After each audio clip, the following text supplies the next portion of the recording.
Warumi sura ya 6 mstari wa 4 nao nasema, bali tulizikwa pamoja naye kwa njia ya ubatizo katika mauti yake, kusudi kama Kristo alivyofufuka katika wafu kwa njia ya utukufu wa Baba, vivyo hivyo na sisi tuenende katika utu wa uzima.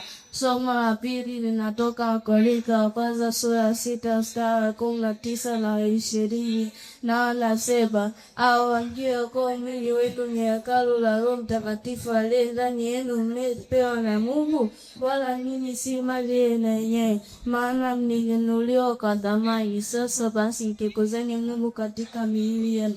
Somo la tatu linatoka Mathayo sura ya 11 mstari wa 10, nao nasema, huyu ndiye aliyeandikiwa haya, tazama ninamtuma mjumbe wangu mbele ya uso wako, atakaye kutengenezea njia yako mbele yako. Somo la 4 linatoka Warumi sura ya 12 mstari wa 1, nao unasema, basi ndugu zangu, na si kwa huruma zake Mungu, itoeni miili yenu iwe dhabihu iliyo hai, takatifu, ya kumpendeza Mungu, ndio ibada yenu yenye maana. Somo la 5 linatoka Yohana sura ya 15 mstari wa 15, nao nasema, ninyi nimewaita rafiki, kwa kuwa yote niliyoyasikia kwa Baba yangu nimewaarifu.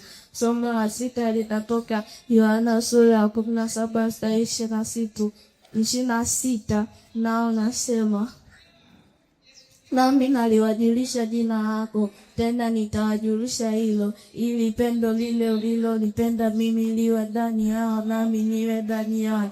Somo la 7 linatoka Luka sura ya 10 mstari 27, nao nasema, akajibu asema, mpende Bwana Mungu wako kwa moyo wako wote na kwa roho yako wote na kwa nguvu zako zote na kwa akili zako zote, na jirani yako kama nafsi yako. Somo la 8 linatoka Luka sura ya 6 mstari 35, nao nasema, bali mpende adui yako, tendeni mema na kukopesha, msitumaini kupata malipo, na thawabu yenu itakuwa nyingi, nanyi mtaitwa wana wa aliye juu, kwa kuwa yeye ni mwema kwa wasiomshukuru na waovu. Somo la 9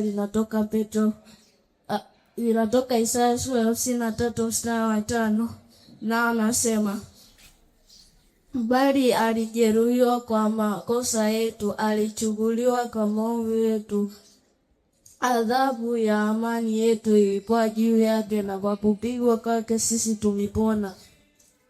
Somo la 10 linatoka Petro wa kwanza sura ya 4 mstari wa 10, nao nasema, kila mmoja kwa kadri alivyopokea karama itumiani kwa kuhudumiana kama mawakili wema wa neema mbalimbali za Mungu. Somo la 11 linatoka Mathayo sura ya 26, Mathayo sura 20 mstari wa 26 hadi 28, nao nasema, yeyote atakaye kuwa mkubwa kwenu na awe mtumwa wenu, na yeyote anayetaka kuwa kwanza kwenu na awe mtumwa wenu. Kama maana Adamu asivyokuja kutumikiwa, bali kutumika,